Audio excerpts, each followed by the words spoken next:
Recording in progress.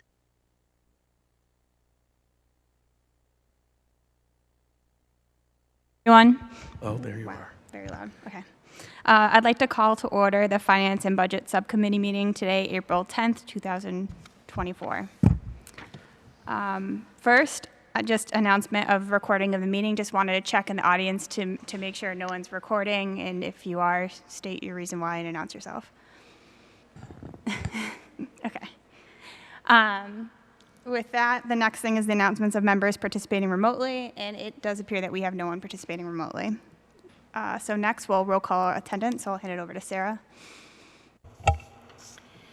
Mr. Gerard? Ms. Russo? Here. Mr. Brooks? Here. Mr. Lamoth? Here. 3 present, 1 absent. The first item on the agenda is approval of minutes. Can I get a motion to approve? Motion to approve. Motion approved and seconded. Just any discussion on the minutes? No, and I don't think we need to take a roll call, you said? No? I didn't Okay. hear what you said. So, All those in favor? all those in favor? Yeah. All right, with that, the second item is the preliminary full year 2025 budget, and I'll turn it over to Dr. Ware. Thank you, Ms. Russo. At this time, I'm going to turn it over to Mr. Mayarecki. We put together our presentation, the next steps of the budget planning process that's happening behind the scenes. Mr. Mayarecki. All right. Good evening, everybody. Thank you for having us tonight again. As the superintendent mentioned, we do have another presentation here about the budget breakdown that we have, and this session will be more in the line of expenses and how we're creating what we have for expenses and for have you to look at those numbers within our presentation. First thing is what we're trying to do, and this is just a start because it does take 2 or 3 years to fully implement, is what we call a needs-based budget. I kind of wanted to explain to you how I see what a needs-based budget is. It's data-informed allocation of resources. It also has a focus on managing the whole. So that allows for all aspects of the district to be goal-aligned and moving toward in an equitable, mission-focused manner. Next piece to that is decisions are based on fact rather than opinion, or throwing a dart at the board and going with a number. And then the third piece that I have here is this will ensure that resources, meaning people, time, and the money, are allocated in line with the needs of our students and schools. And I think Dr. Ware has probably said 100 times about building our budget and thinking about the students. That's what we should be doing first and foremost. So this year's budget will be a start towards these goals and strategic plan that Dr. Ware has talked about in his presentation at the school committee and just in meetings amongst you all and us throughout this past 8 or 9 months. The expense budget. I'm going to look over at the graph first, the pie chart, and what you see in front of you for FY24-25, the preliminary budget is broken down, and it's pretty percentage-wise meets what a normal organization kind of has in between that 70-80% of salaries. In this case, it's almost 77%, and that's $102.5 million dollars are put towards salaries. On the expense side, it's 23.3%, or about $31.1 million. And that graph will show you that breakdown. Types of different expense items or budget items that we have. One of the not bigger ones, but just by pure number of sites that we have, meaning the schools. Within those site budgets, the general piece of what the principals are breaking it out to are your general supplies. So that's covering a lot of the paper, pencils, printers, of that sort, the things that they need or in the classroom. They have a principal expenditure line that's written into the principal's contracts. They have $2,000 within their line to spend for PD types of things. Building technology within the schools. And I'll go further into that as we go through the different schools. Professional development or teacher professional. So that's the dollars they're spending on staff members to go to PD. Instructional equipment and instructional materials. Those almost kind of go hand in hand with what they're trying to do in the classroom. So you'll see that throughout the next few slides at the different schools. The other piece of it is admin and district-wide expenses, where you'll see your department expenses and utilities of those types of expenses you'll see.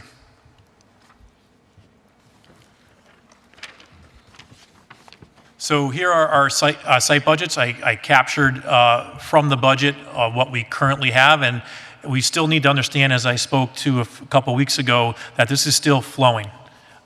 We're still working on these things, but at the school sites, they are pretty much set, as we've had the last, literally, 2 days with our principals. They've been great meetings, but a lot of things are going into motion and being approved or set. So as you see here, these are the differences, and one of the things you're going to notice in, I would say, many of the schools, you might see a difference in between FY24 and FY25 that you might see larger than normal. But this goes back to our need-based budget that we're trying to do. So we're trying to look at what they're spending, how they're spending it, and putting it into numbers across those different categories that we're talking about, not the per pupil expenditures that we've done in the past.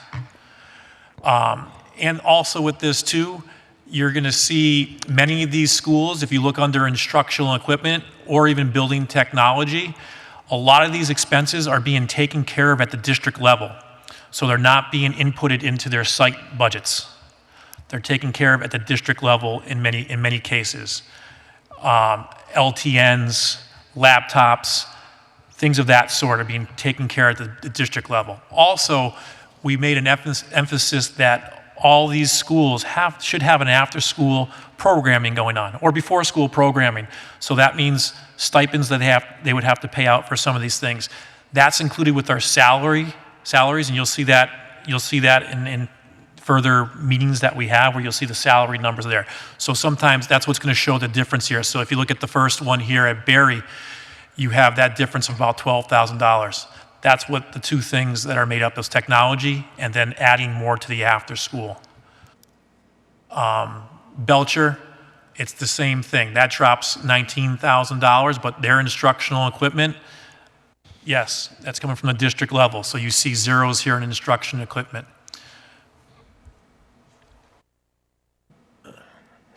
And I have all the schools here. So you have Bow.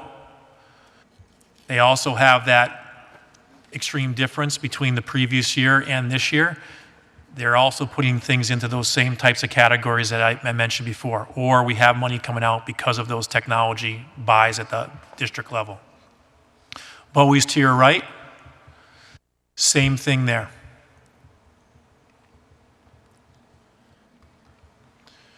Move on to a couple other elementary schools in Lambert. And Litwin to your right.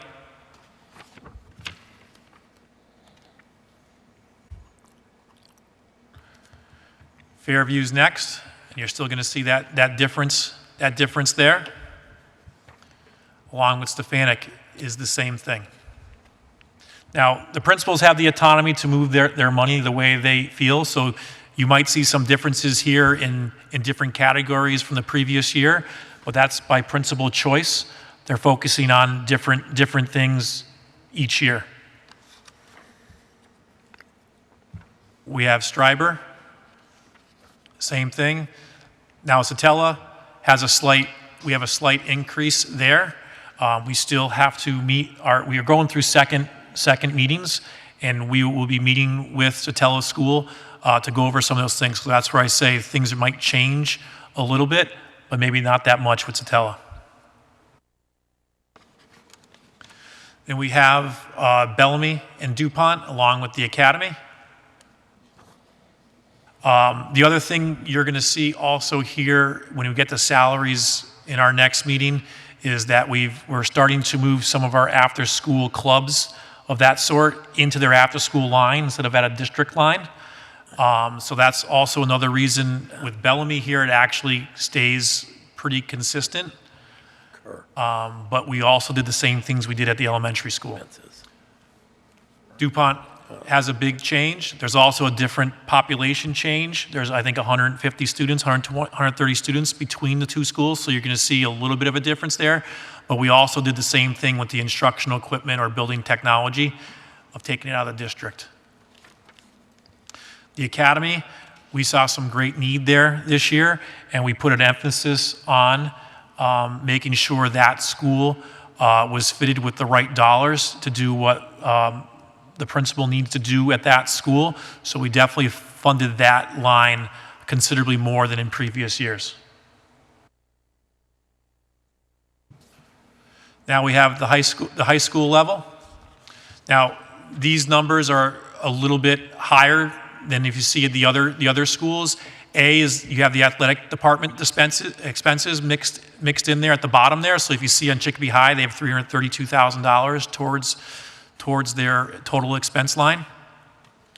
The same thing holds with the high schools too, with some after-school programming that we placed over there and help with technology. The same thing on comp, $351,000 they have in athletics.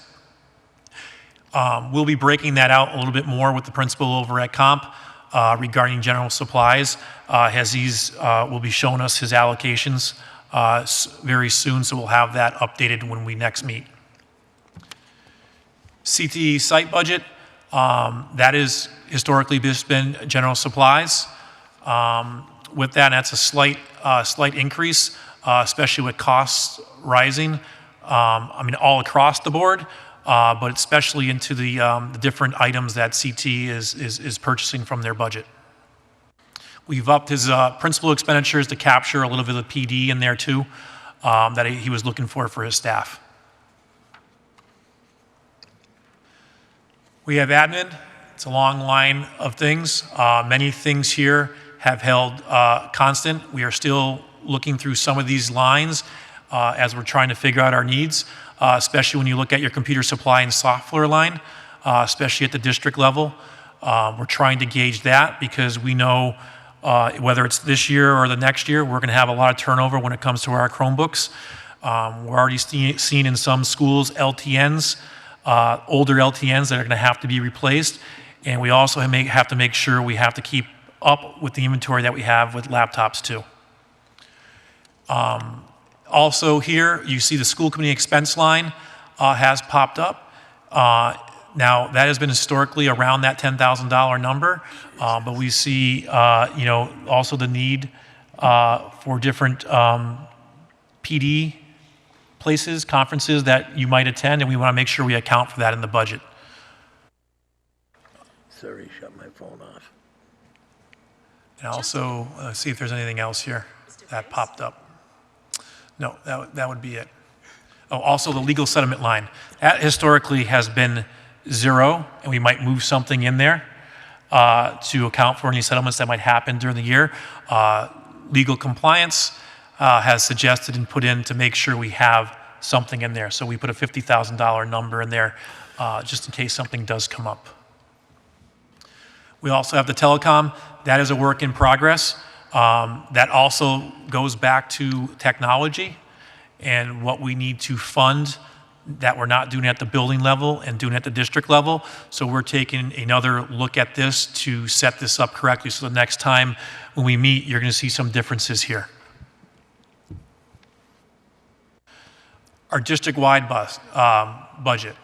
These are, you see, many of the utilities, if you go down to the halfway down, many of the utilities are there.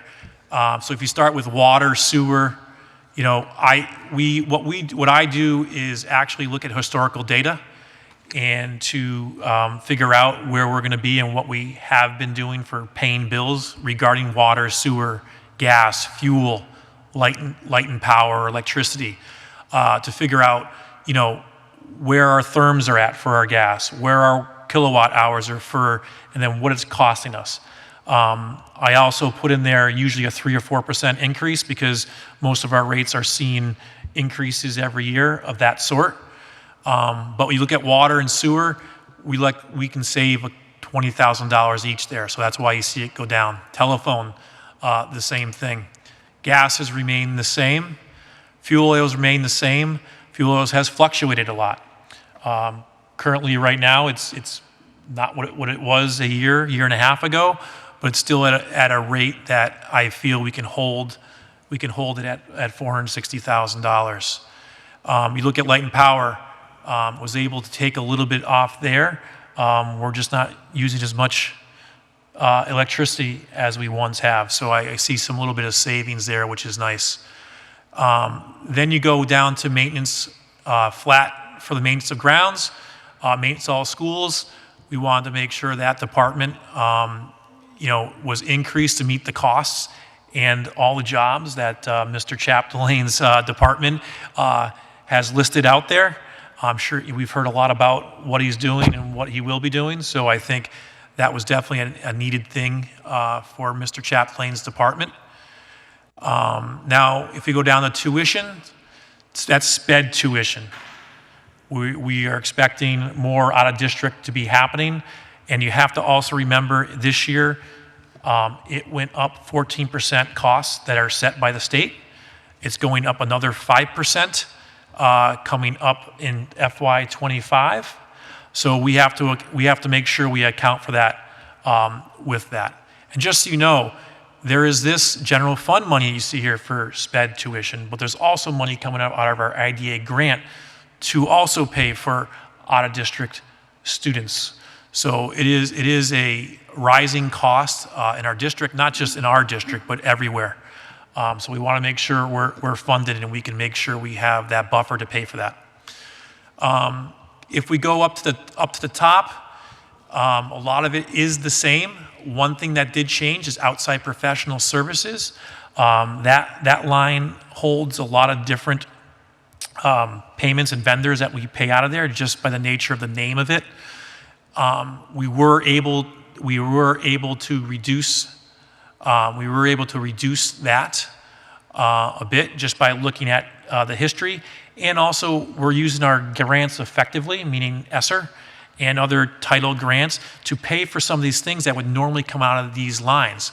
But the important thing from that is we're taking 2-3-year contracts out of this. So we're paying for it now, and we're not going to have to re-up on these contracts until, say, FY27.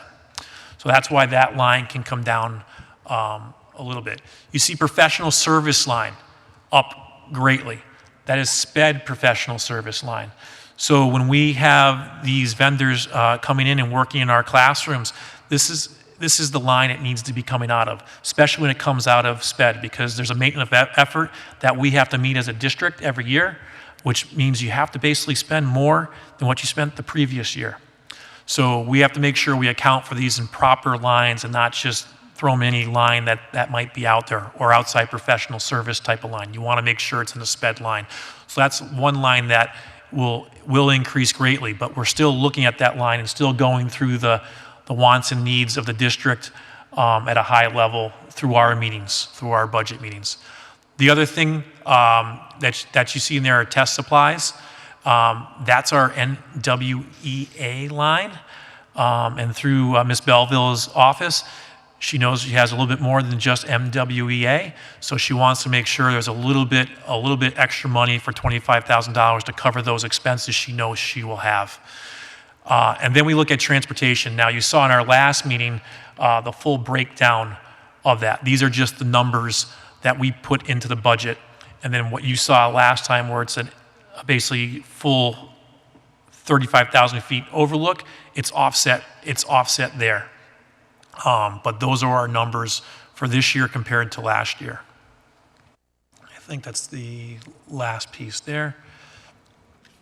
And those are our expenses for this year. And if you have any questions, please ask away. Yeah. Yeah, go ahead, Simon. Yeah, I do, please.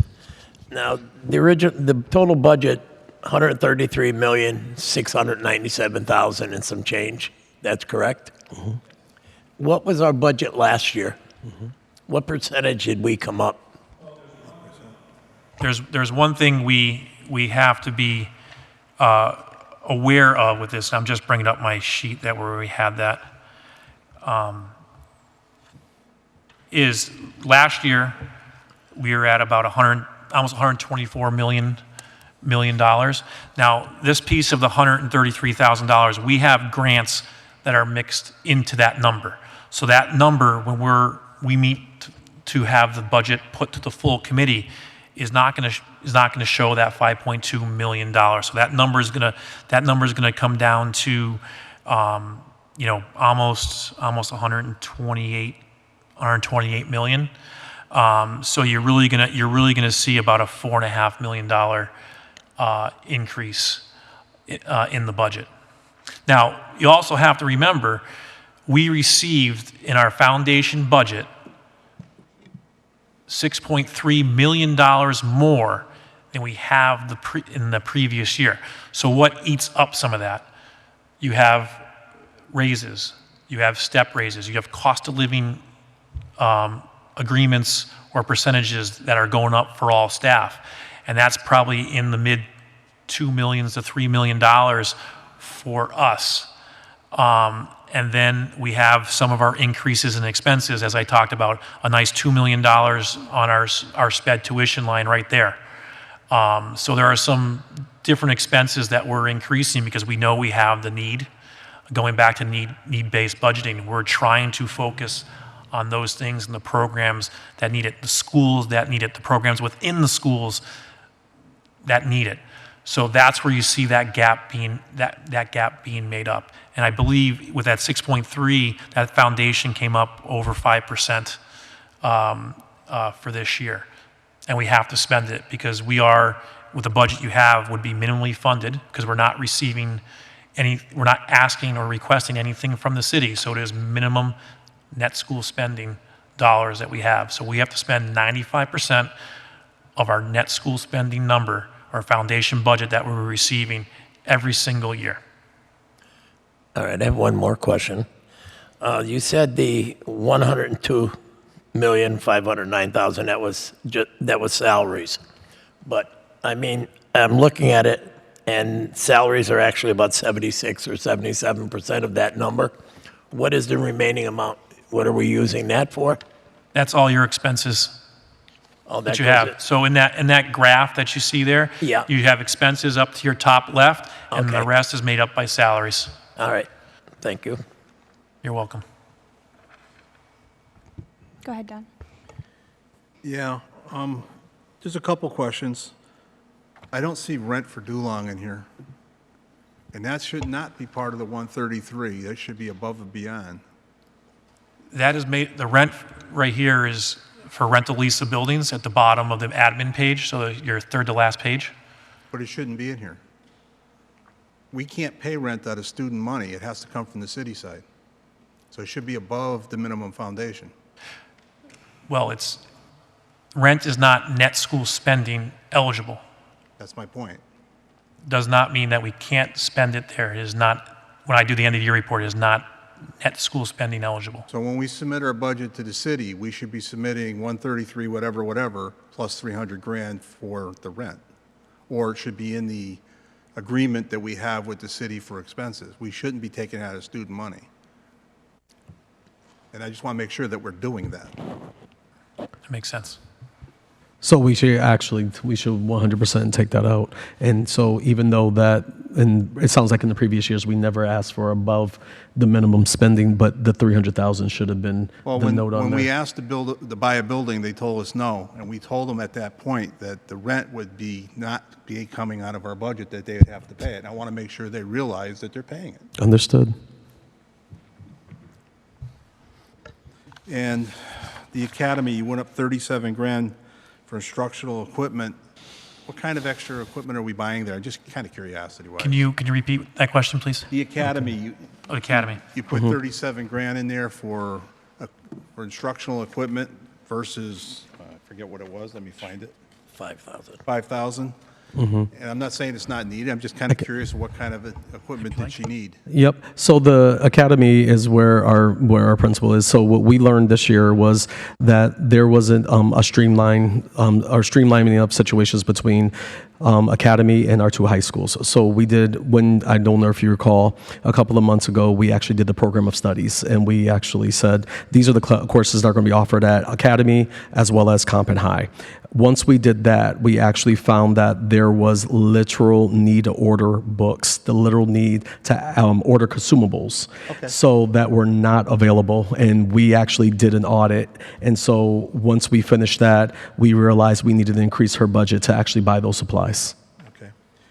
The other question that I wrote down here was legal settlements. You had 0 for last year. We didn't pay any settlements out last year? To my knowledge, off the top of my head. I thought we did. In the current year. Well, that's this year, isn't it? This is for next year. Correct. Because that's the Saying final, we had that's the 0 final legal budget you're seeing expenses, up but there. we had more than 0. Correct. So those it should should be be, listed. it should be reflected here. Should be reflected here. It should be transparent. Yep. It's not the actual budget, it's not the actual budget, it's what was finalized for that particular year. So in '24, what was the final budget and what was approved by the school and mayor There city was council nothing at that approved point? for any kind of settlements last year. Yep. So should we, in this particular case, show that we spent X number of dollars? That's why we're budgeting for it. It's a needs-based budget. That's a good point. Yeah. So Give although you it wasn't information. budgeted, it's almost similar to when the last Yeah. time when we had salaries Yeah. there that were originally the approved budget and then what we hired for. So this would basically what we're saying to the public is there wasn't money approved there, but since then we have had settlements that we had spent out. Right. So that should be reflected there. So we should update that. That's a good point. I'm all set for now. Okay. I think I kind of have a similar question as well related to that. But first, I wanted to understand instructional equipment. I think most of the schools, I think it was discussed that they've gone down, and part of that is related to, I think, technology being moved to the divisional level or the admin level. Sorry. Would that be flowing through the instructional equipment? It just seems inconsistent where some schools have 0 and other schools have money, and I think everyone needs technology at their site. So just want to understand that better. Correct. So when it comes to technology in particular, there's what I've learned is that there's actually schools were responsible for a lot of the technology when it comes to what's in the school for their classroom, whether it was Chromebooks and everything in between. So what we actually decided this year is that schools shouldn't have to be responsible for that load when it comes to technology. So we actually moved a lot of that money out and put it into technology. As far as instructional supplies or things of that nature, also what we learned this year was between our 15 schools, schools were actually encouraged, I will use encouraged as to buy their own instructional supplies for their curriculum. So for example, at one school, if they were using a platform that was in addition to what the curriculum was for ELA, they wanted to use it, then they actually spent the money to get it. What we are trying to do is streamline all those platforms that are used between our elementary schools, then our middle schools, and our high schools, because what we are learning is there's no uniformity between the 3 different levels of our schools. So you will see a stark drop off or increase in certain areas because of the simple fact that we actually moved the money out of their lines when it came to technology, but we moved money in to what we call the assistant superintendent for curriculum instructions line, so she could actually work with her department to streamline the offerings throughout our district. Okay. So in certain schools that do have money allocated to instructional equipment, that could be related to them needing to get the minimum amount of curriculum-based supplies? Correct. Yes. So another example of that would be so that if one elementary school is using a certain platform or a certain consumable, then we want all of them. So we actually supplied them to do so. Okay. Yeah. Similar to that, what's the difference between equipment and materials? It is. It's a blurred line. It is. It is. So that's yeah. And I'm watching Ms. Belleville shake her head because we had a similar conversation. What we also will tell you this year is actually making a definition between what's equipment and versus materials. So what it turned into is I will say like I said, there was a blurred line, and we are actually saying we are taking an inventory of what the curriculums require, and then we were saying like anything tangible when it comes to the curriculum were literally those types of materials, and then when it comes to actually anything hard or hardware was equipment per se. Okay, so that's the guidance moving forward. Correct. Gotcha. We are actually in today's Wednesday, correct? So the past 3 days we were meeting with the principals again to actually have those conversations, because what I was told is that this is the first time that conversation has been happening to define what we're spending and what does equipment mean, what does materials mean, what does technology mean, and who's responsible for it. Okay. Just related to that, kind of a Yep. point of clarification, at a school level, if they needed to allocate funds at a cost center level or cost object level, shouldn't they have been requesting to do that? So hopefully this guidance makes that clearer moving forward. And like, how was it tracked, I guess, in the past, if that was 100%. So I'll let Mr. Myrick speak in a second. One of the conversations I had coming in was how did a principal know what they needed to supply, and some of the conversation was around, depending on what it was, some of it came out of their site budget and some of it came from central office. And there was no rhyme or reason, so we are clarifying that. So you're 100% correct. What we are talking about for a year from now, or less than a year from now, let's be honest, is that we understand that when we are budgeting, we should be able to take our receipts, look at what we spent, and that's what we should be actually projecting for, versus anything that sits like an accrual or a bank account, for lack of better words. Okay. And I'll add on to that. I was going to say a little bit of that, but just to add on to it, in previous years, it has been, the site budgets have been done a per pupil calculation. So at the, say, elementary school, it's your October 1 number multiplied by $160 per student. This year, obviously, we're going to that need-based budgeting. So that's the big difference that we're seeing, just based off of how it's being allocated and how it's being used going into the new year. Okay. So yes, and I'd like to take the chance to clarify that. So there was actually a formula. We took the number of students, multiplied it by a number, and then that would be their total.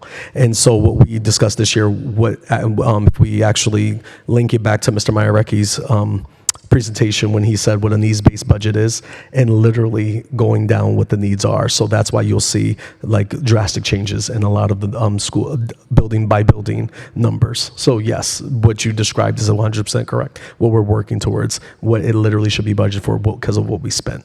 Okay. And this is my last question, sorry.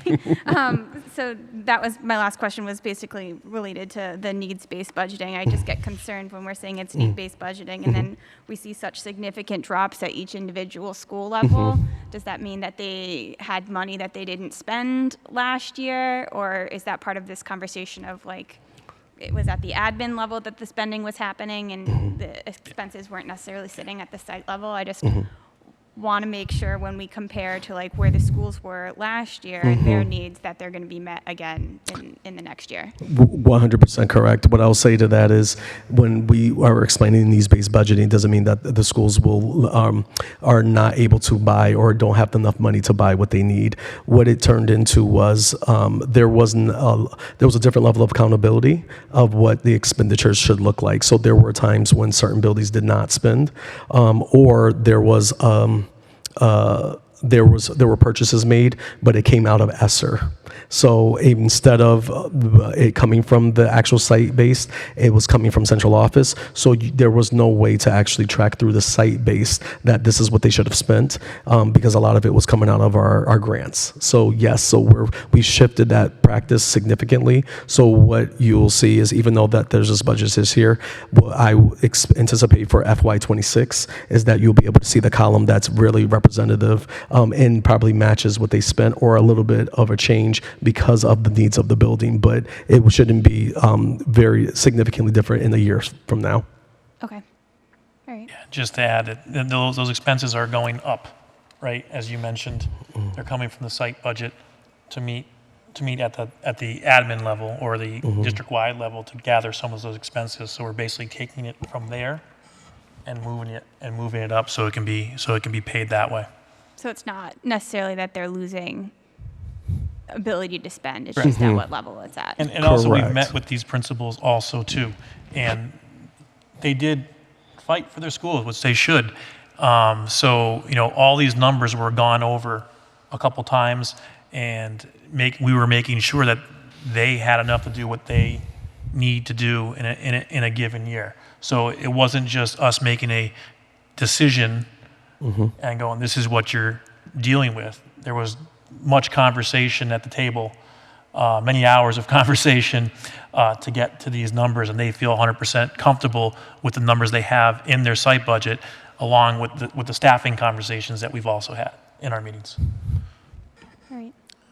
And I'd like to add to that, a lot of the conversations ended, or at some time during the conversation, was that this is the first time they were doing it. Meaning actually sitting down in the room and we're actually planning to actually how we're going to spend the money and how we're going to track it. So in addition, I've tasked Mr. Mayarecki along with his department to actually come up with the actual template that we will be moving forward with principals in a couple of weeks once we actually settle on the budget, so that they actually know how to, similarly to like quarterly reports that you will be coming here, we will be doing the same things with them so that we can actually not only spend, but we can encumber and actually plan for the next year, which we do not currently fully do. Okay. Question on the ESSER funds, that will be the last time we get it. We won't be receiving that money anymore, correct? Yes, basically we have to be spent by September 30th of this year. All right, now the positions, whatever we've spent that money on, have we rebudgeted additional money to make up for that? Or the positions or are they going to be eliminated? Is that the plan? Well, position-wise, which is, we took a very conservative way with that, and we did not really put anything into staffing just because of this cliff we all know that is coming. Many of the expenses, the intent was to be one-time expenses, or we've purchased things for 3 years, so we know when budget season FY26 is coming up or FY27, we're going to be budgeting for those types of things. If we so choose to keep, it could be a curriculum, it could be other things that we're buying through contract. We'll have that discussion in future years, but I think for this year, many of those costs that we made were one-time costs, or we're in the middle, our first or second year of a contract that we normally have purchased in previous years. Is it possible to get a stat sheet on what we spent that particular money on? Yep. And how it's being carried forward? I will say not only yes, but I also will tell you that so ESSER monies, like Mr. Mayarecki is saying, has to be spent by the end of September this year. The other thing is, I just would like to remind the public as well, when I gave my findings last week, is there was a shift, right? We were moving away from building a maintenance building to putting it into safety and security. That's why we did the audit, and we just got the preliminary report this week, and we are meeting with the maintenance director on Friday, Mr. Chapdelaine, to actually start. It's 350 pages long. So we are starting to dissect that, because we are trying to take the high priorities and take ESSER and apply it that way. So more specifically around the things that have been needed to be upgraded for a very long time around safety and security. So that you will see there will be what we've spent it on, but know that there are a lot more things coming. And lastly, the building that was supposedly be built for the maintenance department for their needs, that has definitely been put on hold. Yep, that's been put on hold, and I was actually be very clear. So it was put on hold for, so the original reason why it was supposed to be built was actually the way it was written into the ESSER grant was for space needs during COVID and the actual additional space for the craftsmen and other members that work in the maintenance department. So when we, just because I know that this happened in the subcommittee and I want the public to know this, when it comes to auditing concerns, the ESSER was actually, it was communicated by the federal government that ESSER should not be used for under construction projects that are which were approved even at the state level. So at the conference I was at a couple of weeks ago, I had the opportunity with Mr. Mayarecki and Mr. Theriault, and we were confirmed accurate that we could have moved forward with it, but there was a high risk that we probably would have been audited in the year, and if we were found to be using those funds incorrectly, we would have had to repay it.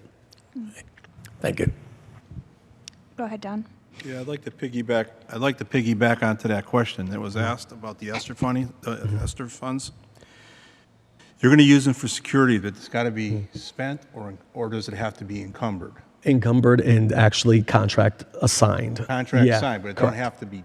Correct. Okay. It has to be under contract, correct. So the goal here is to hurry up and get all the stuff in place that you need to encumber and get the contract signed. 100%. So you're going to have to put it through this red tape machine called City Hall. How's that going to go?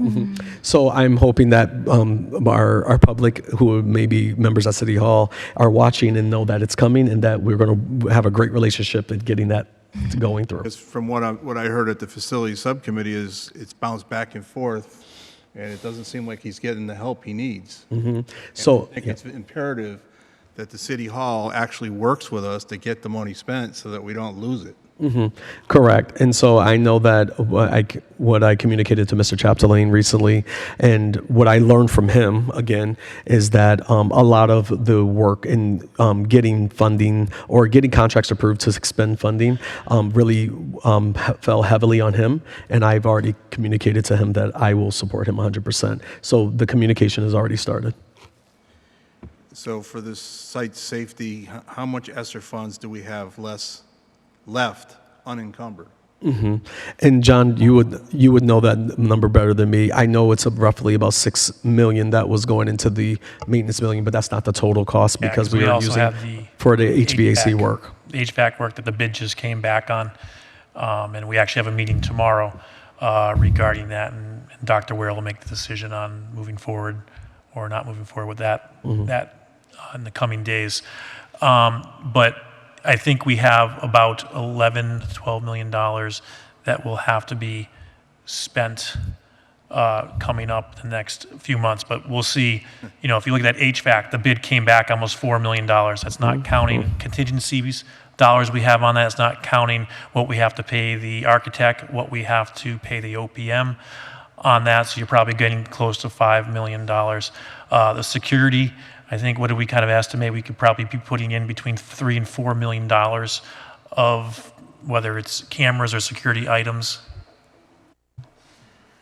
Yes, and Ms. Belleville was just telling me with evidence-based practices that we have, there's a number that we have to meet. It's about $4.5 million that we have to meet. Where maybe about $2 to $2.5 million of that has already been spent already. So you're talking right there, that's the majority of that $11 million just in those 3 or 4 items. And so when we actually clean it up and present it to you next time, you'll be able to see that firsthand where the money is going. Thank you. And I have one more. I'm trying to learn as I fly here. Security-wise, down the road, have we thought of investing in what we have to do, being proactive versus reactive with metal detectors and the personnel we would need, and a plan on how many doors, at least in the 4 major buildings? Are we moving in that direction, and are we financially ready to move in that direction before it's too late? Yes. So I will say that's why, speaking to it again, that's why I asked for the security audit, because I knew it tied into our infrastructure, and I knew it would tie it into more the better, or I would say best practices of today of how communities are keeping their schools safer.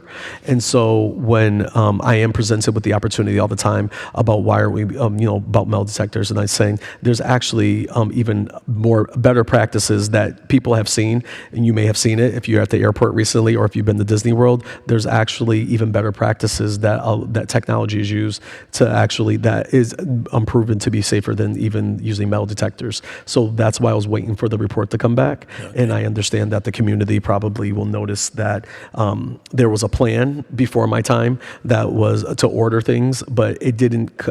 Even though there was a plan to order it, it wasn't tied to a 3 to 5 year plan about how to roll out safety and security in our schools. That's why I wanted the audit, so that we can actually sit down with the actual gentleman contractor who actually went through it, and then we can actually contract the services with them, and then plan out the other measures that we need to take in our schools. So that is coming.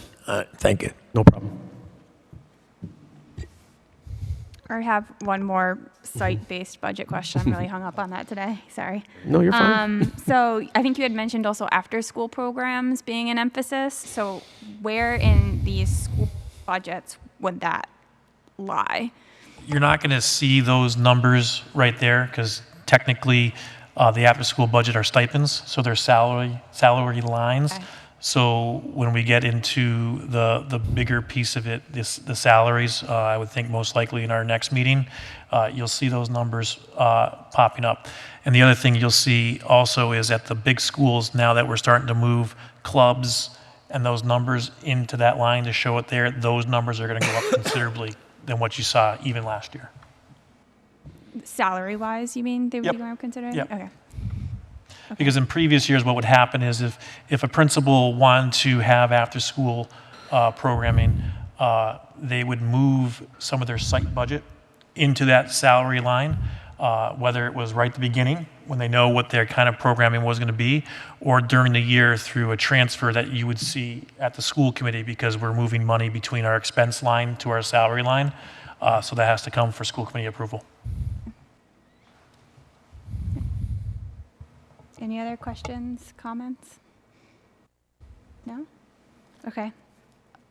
Last item on our agenda is adjournment, so can I get a motion to adjourn? Motion to adjourn. Okay. All those in favor? Aye. Thank you, everyone. Thank you.